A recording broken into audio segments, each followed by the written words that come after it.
ہمارے channel KJN دارالفتہ کے سبھی دیکھنے والوں کو السلام علیکم ورحمۃ اللہ وبرکاتہ۔ پیارے دوستو، آج بات کریں گے سورہ بقرہ کی آیت نمبر 61 کے تعلق سے۔ اس کا ترجمہ اور اس کی تفسیر بیان کریں گے۔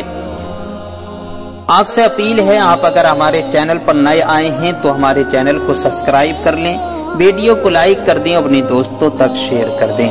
آئیے شروع کرتے ہیں۔ بسم اللہ الرحمن الرحیم۔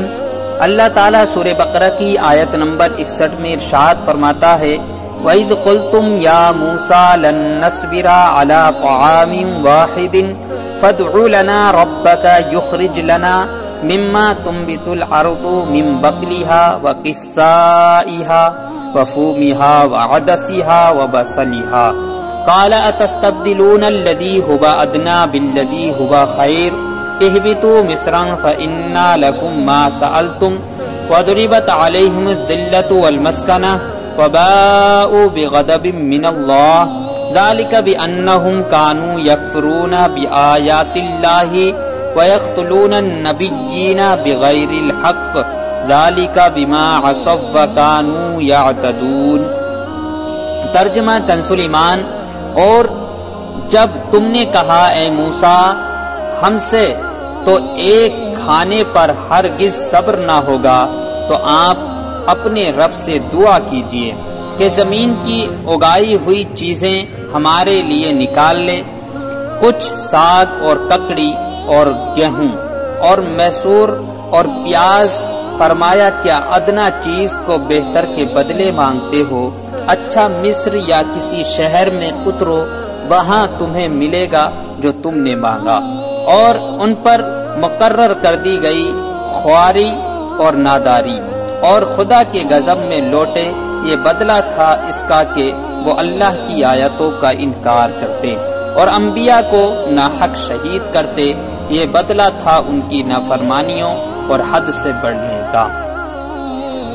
تفسیر صراط الجنان صاحب تفسیر اس آیت کے تحت لکھتے ہیں، لن نصبر علی طعام واحد، ہم ایک کھانے پر ہرگز صبر نہیں کریں گے۔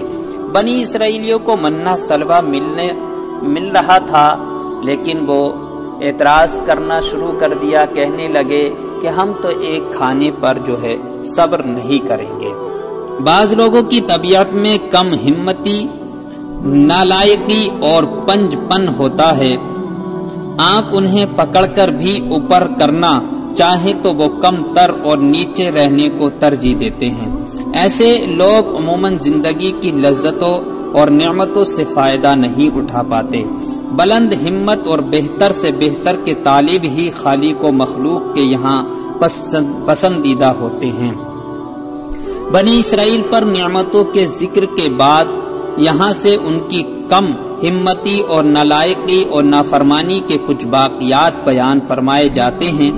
ان میں سے ایک واقعہ یہ ہے کہ بنی اسرائیل نے حضرت موسیٰ علیہ السلام سے مطالبہ کیا کہ ہم ایک ہی قسم کے کھانے پر صبر نہیں کر سکتے، آپ دعا کریں کہ ہمیں زمین کی ترکاریاں اور دالیں وغیرہ ملیں۔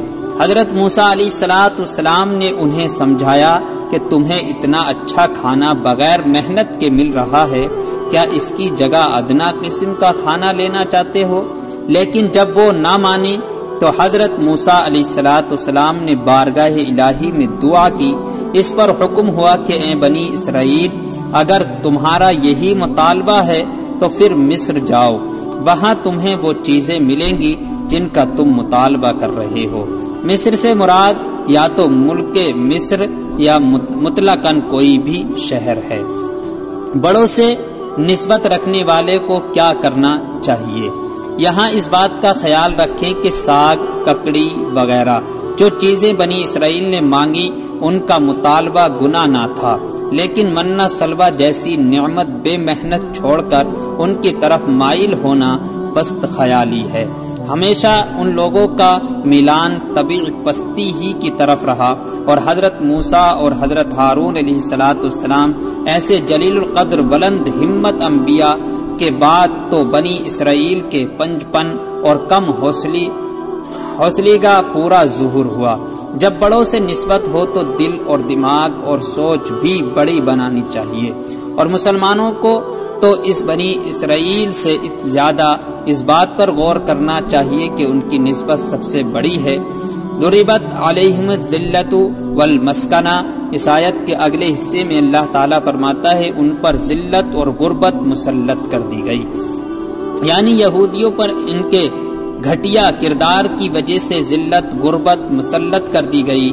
ان پر غضب الہی کی صورت یہ ہوئی کہ انبیاء علیہ السلام اور صلحاء کی بدولت جو رتبے انہیں حاصل ہوئے تھے وہ ان سے محروم ہو گئے۔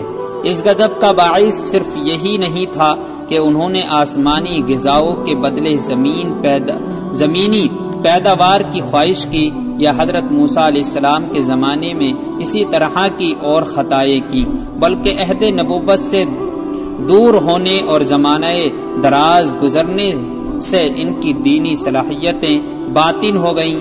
اللہ تعالیٰ کی آیتوں کے ساتھ کفر کا راستہ اختیار کیا۔ انہوں نے حضرت زکریا، حضرت یحییٰ اور حضرت شعیہ علیہ السلام کو شہید کیا، اور ایسا ناحق قتل کیا کہ اس کی وجہ خود یہ قاتل بھی نہیں بتا سکتے۔ انہوں نے نافرمانی اور سرکشی کا راستہ اختیار کیا، الغرض کہ ان کے عظیم جرائم اور قبیح ترین افعال کی وجہ سے ان پر اللہ تعالیٰ کی لعنت ہوئی اور ان پر ذلت و غربت مسلط کر دی گئی، اور وہ غضب الہی کے مستحق ہوئے۔ بنی اسرائیل کی ذلت اور غربت سے مسلمان بھی نصیحت حاصل کریں۔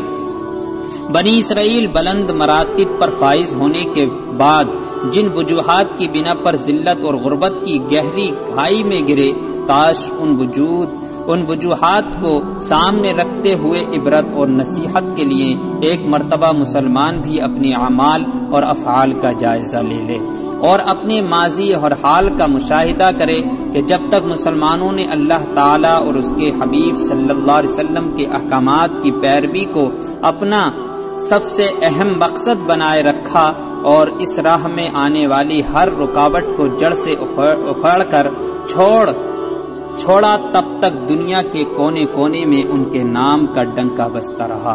اور جب سے انہوں نے اللہ تعالیٰ اور اس کے حبیب صلی اللہ تعالیٰ علیہ وسلم کے احکامات سے نافرمانی اور سرکشی والا راستہ اختیار کیا، تب سے دنیا بھر میں جو ذلت اور رسوائی مسلمانوں کی ہوئی ہے اور ہو رہی ہے وہ سب کے سامنے ہے۔ اس لیے ہمیں رسول اللہ صلی اللہ علیہ وسلم کے فرمان پر اپنی زندگی کو گزارنا چاہیے، ان مقاصد کو اپنے سامنے رکھ کر اور اپنی زندگی کا محاسبہ کرتے رہنا چاہیے۔ اللہ تعالی ہم سب کو ان باتوں پر عمل کرنے کی توفیق عطا فرمائے، آمین۔